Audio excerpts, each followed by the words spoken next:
వాళ్ళు ఫోన్ ఎత్తి వాళ్ళు టెన్షన్ పడుతున్నారు. అంత మార్నింగ్ ఎప్పుడు చెయ్యం మనం ఫోన్ ఎవరికి. చేసేసరికి అరే వారి ఏమైందో ఏమో ఈ టైంలో అమ్మా నాన్న అట్లా ఏం లేదు, మీరు ఏం టెన్షన్ పడకండి, మనకు మంచి రోజులు వచ్చినాయి, ఇప్పటి నుంచి నాకు జాబ్ వచ్చిందని చెప్పా.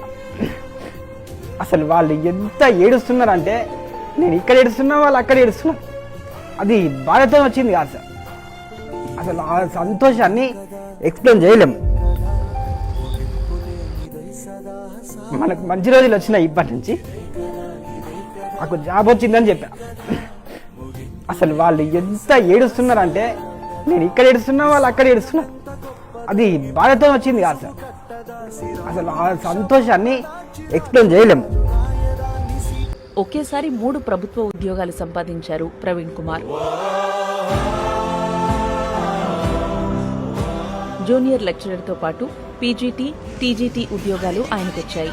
మా పేపర్లో వచ్చిందంటే 3 జాబ్లు వచ్చినాయంట కదా అని వాళ్ళ సంబరం అసలు చెప్పలేము సార్. అది మాటల్లో చెప్పలేము. ఆ క్షణం కోసం, వాళ్ళ హ్యాపీనెస్ కోసం, నా హ్యాపీనెస్ కోసం ఇన్ని రోజులు నాది 10 సంవత్సరాలు నేను వాచ్మెన్గా పనిచేసిన దగ్గర వాళ్ళ సార్లు అందరూ కలిసి కాన్ఫరెన్స్ హాల్లో కూర్చోబెట్టి వాళ్ళందరూ నాకు సన్మానం చేశారు సార్. నా జీవితంలో మొట్టమొదటి సన్మానం.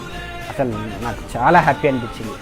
అప్పటి వరకు నేను వాచ్మెన్గా ఉన్న ఆఫీస్లో నాకు సన్మానం చేయడం అంటే అది చాలా హ్యాపీగా అనిపించింది.